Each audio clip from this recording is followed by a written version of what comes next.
تو ایران بود، هنوز نیامده بود بیرون. یا آقای مرتضی طاهری بود که با من ضرب و تمپو کار میکرد. ایشون گفت عارف جان اینو گوش بده. من اینو گذاشتم تو ماشینم گوش کردم. 2 ماه از ماشین من این پایین نمی اومد. صدای معین بود. هیچ کس اون زمان نه معین رو شنیده بود و نه میشناخت. و من دیوانه‌وار اینو دوست داشتم.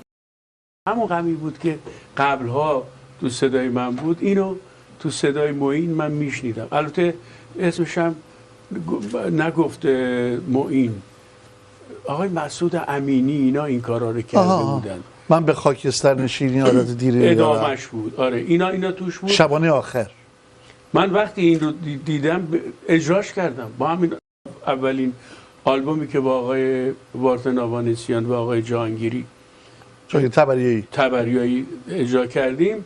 آلبوم بازگشت بود و اون تو من اینو خوندم در آمریکا و برای که من تو انگلیس بودم سعی کردم که معین رو بیارم به انگلیس، حتی اجازه کار همه کاراشو انجام دادم ولی امکانش نبود و نشد. و چون با این آهنگ زندگی میکردم فکرم نمیکردم که مثلا یه روزی معین بیاد بخونه، اصلا نمیدونستم.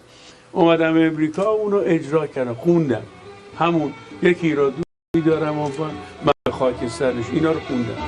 من به خاکستر نشینی عادت دیرینه دارم، سینه مالا مال درد اما دلی بیکینه دارم. پاک بازم من ولی در آرزویم عشق بازیست، مثل هر جمنده ای من هم دلی در سینه دارم. من عاشق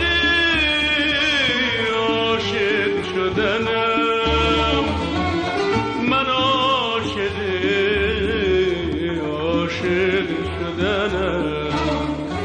و بچه‌هایی که اینجا بودن و ویولون خیلی خوب میزدن اینا با من اجرا کردن. آلبوم رو جمع کردیم، بسیار چیز قشنگی شد. ولی تحت تاثیر بعد معین اومد، بعد معین خودش اومد. بهش گفتم من تو رو خیلی صداتو دوست دارم، اونقدر تحت تاثیرت بودم که اینو من برداشتم خوندم. خیلی هم خوشحال بود. من به خاکستر نشینی عادت دیرینه دارم، سینه مالا مال درد اما دلی بیکینه دارم. پاک بازم من ولی در آرزویم عشق بازی، مثل هر جنبنده‌ای من هم دلی در سینه دارم. من عاشق شدنم، من عاشق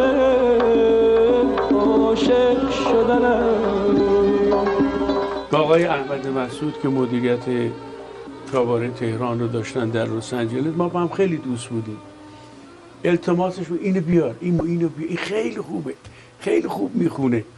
احمد مثلا نمیدونست، دنبال چه میدونم صدایی مثل ویگن بود، دنبال صدایی مثل هایده بود، اینجوری ها رو میگشت و نمیفهمید من چی میگم. وقتی معین اومد به اصرار من آوردش، بازم نمیشناختش و متاسفانه از دست دادش. این مشکل داره شوخی میکنه. مشکل میگم از دستش دادش و بعدها با یه رقمای خیلی بالا رفت دنبالش، خواهشش کرد و آورد. گفتم ببین دندت نه، من به تو گفتم با این قرارداد ببند، 5 ساله ببند، بعد یه پول خوبی هم بهش بده و نگرش دار.